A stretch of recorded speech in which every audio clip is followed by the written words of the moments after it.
Welcome back. Today we are doing the Cloud Journal lab. Now, this is one of those labs where if you are a journaler, by all means journal, record the daily high, the daily low, and keep a log of that data. If you do not want to record daily history, then you can just use historical data. So we will go into the lab folder here. And this one is, you're going to work in Excel. Now, if you don't have Excel, usually your computer will open up a compatible program. If you do not have a compatible program, you can work from a campus computer and you can use Excel or Google Docs because it will open in Google Docs, no problem. Okay. Let's see here. So you're going to download the directions, which I already have open. And if you are a person who wants to use historical data, then you just go to this link, control click, and it will bring you to here. You put in your zip code. That's me, Deansboro, New York. Okay. And then I want to see the historical data from, oh, I don't know, when does my chart start? August 1st. Now, here's the thing. Yes, the semester starts on August 30th. No, that doesn't matter about your data. Go back in time. I have students frequently who ask me, well, but the semester didn't start until August 30th, but the data chart wants me to start on August 1st. Do I just start when the semester starts? No, you start when the chart starts, okay? I have it that way for a reason. I want you to record 3 months. The same is true when we get to the solar journal. We go by the solstices, and students are often confused, but the semester doesn't start on a solstice. Why am I starting my data on a solstice? Well, because it's data, and we can go back in time because we're in the information age and we can get that data. So start when the lab tells you to start, okay? And don't miss the days leading up to when the semester starts because I'll have to take off points for missing data, okay? So how we use this chart. Now, I'm gonna start on August 1st, so I'm gonna go plug that in August 1st, 2021. Let's see. Oh, why did it change my, I'm not in South Korea. Yay. Oh, this gave me Rome, New York. That's weird. Okay, whatever. We're on the right page. Rome, New York gives me the closest weather station to my zip code. Okay. And it will show you, here's your summary, the daily high for that day. Now, this is the historical average over like however many tens of years. Okay. And this is the record high in all of recorded temperature history. This is not your data. This, the actual, that is your data, okay? We had a high of 70, a low of 56, and an average of 62.9, which, I mean, you can round to 63 in that case. So for August 1st, I would say a daily high of 70, a daily low of, what was it, 59, and a daily average of 63. Now you'll notice when I enter these numbers, the weekly and the monthly average automatically populate. It will not be accurate. Like obviously we didn't have a weekly average of 9 degrees. It's not January, it's August, okay? Once all of the rest of these cells are filled in for the entire month of August, all of this will populate accurately. So you don't have to do any of the calculations. You just have to enter the data, okay?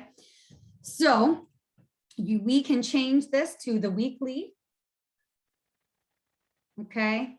Oh, there we go. Oh, now it's updated. Okay. But you have to actually enter all the daily. So you can compare your weekly averages, what it calculates and what it says here. I mean, they should be the same. But to get the daily, now we're going to have to go to, okay, August 1st, view, get the data. Okay, it will load. Now, listen, this is kind of tedious. That's data entry. Okay. If you have any hopes of becoming some kind of data analyst or data entry or like an epidemiologist or something like that, you better get used to entering data. Okay. So we'll go back to the daily. You can click here. So this is kind of an easier way to do it. Like if we stay on weekly, okay, we go to Monday the 1st, see how everything just pops up. I have my max of 74, my average of 64, my min of 53. And then if I go to the 3rd, it changes. So this is a little bit quicker. Okay, if you want to do that, you just kind of trace along these lines. Okay, and then let's see what the monthly does. I don't think I've tried that one. Probably does the same thing. What I was gonna say is if you have slow internet, use a campus computer or go to campus and use your laptop on campus where there's strong internet connection. So yeah, so this will show the month up until obviously the day it is, but you can kind of just scan along here. So here's Monday the 2nd, you're watching my cursor, Tuesday the 3rd, Wednesday the 4th, and it will automatically change along. So you don't have to change it daily up here. Okay, so this is kind of a shortcut to get the data. But then of course you have to enter. So Monday the 2nd, we are 74, 64, and 53. So I would add 74, 54, and 63. Okay. And then you're gonna keep entering all that data. And then you're gonna make a graph. So I'm just gonna make up data at this point for the month of August. Okay. So it was in the 70s for a while, and then it got really hot. And we had some almost nice, some 90-degree days, and then it cooled back down a little bit, and then we went back down to the 70s. Am I doing this right? Oh no, I'm not. Oops. See, this is what happens when you go and try to go fast. Okay, where were we? We were hot, and then we cooled back down into the 80s, and then we got cooler into the 70s, and actually kind of middle of August, it's getting cooler now, and I'm just going to predict the future that we're going to get warmer. And then we're going to get cool back down. This data is arbitrary right now. Like obviously you are going to take your data. I'm just doing this to complete the month. Okay.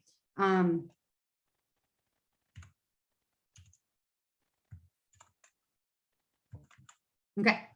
And then some lows. So I'm going to make up some lows.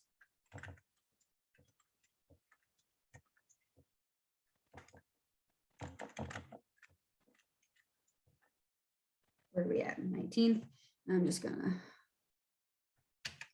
do this, making up some lows. Okay, and then we're gonna make up some averages.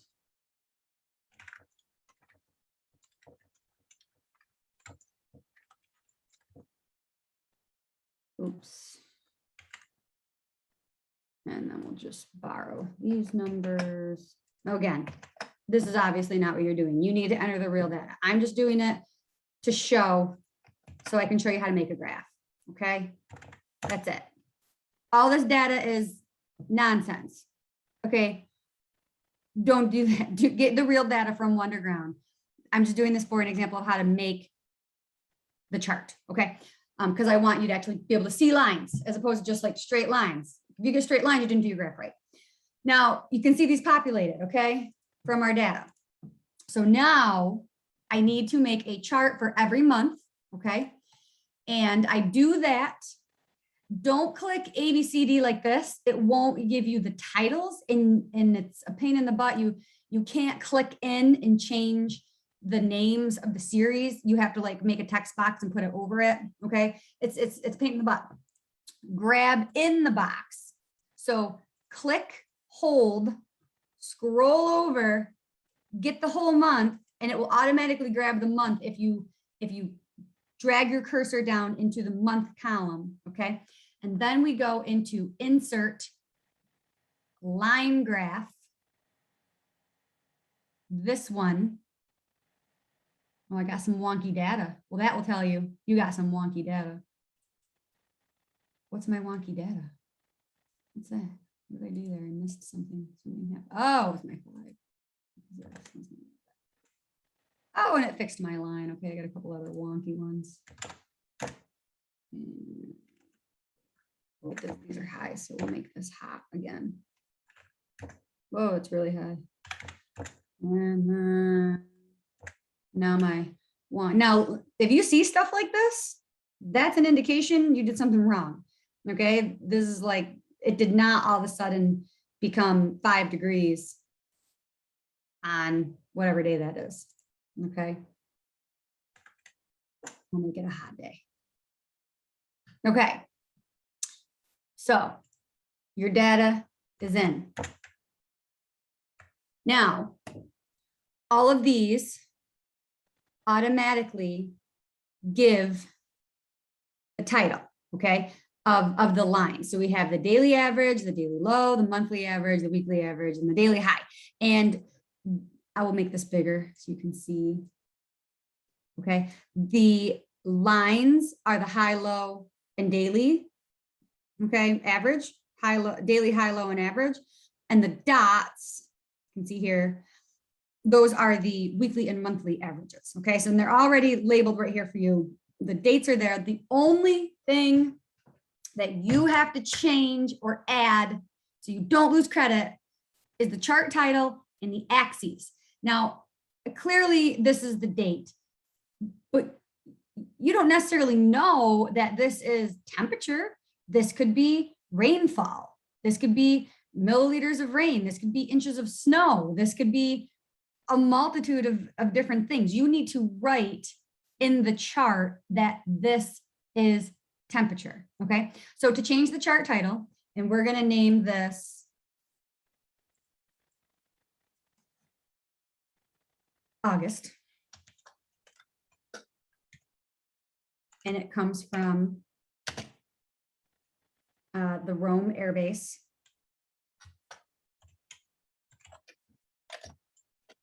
Okay, and to add a title for your y-axis, you have to come over here, go to text options, add a text box. No, it's not letting me do it there. Okay, so come to insert. Insert. No. Where is, oh, sorry. Here it is, text box. See it? Boom. All right, it might be different on your computer or your, why is it not letting me add a text image? Oh, here we go. Sorry, guys. It's been a little while since I messed around with Excel like this. Okay, so you go text box, and then it's going to give you this weird little cursor thing. Okay, and then you go like this, and you go, oh, there's my text box. And we say, okay, this is temperature. And then we are going to spin it. And we're going to bring it over here so that we know that this is temperature. Okay, now you have full credit for your chart. Also, you need to get it out of the way of the data, okay? Because here's what happens when you guys upload your documents. It changes this into sheets, like if you were to print it. So let's just show what that would look like, okay? And then if I go back, it should show my print sheets. Yeah, so it's gonna print, well, I guess it's not showing my print sheets, but it doesn't print all the data together, okay? It like breaks this up weird. And then sometimes half of the chart gets broken off. If you don't have Excel on your computer and you're not working from a campus computer and you can't upload an Excel file, then please upload this into Google Docs and share the Google link, because then I'll be able to see everything. Otherwise, it gets all broken up weird and I have to like piece it together or ask you to do the Google Doc link. Okay, so just save yourself and myself some work. So that's what you're doing. Okay, so you're using your Wonderground. You can do the shortcut, data capture here. And then you are creating your charts.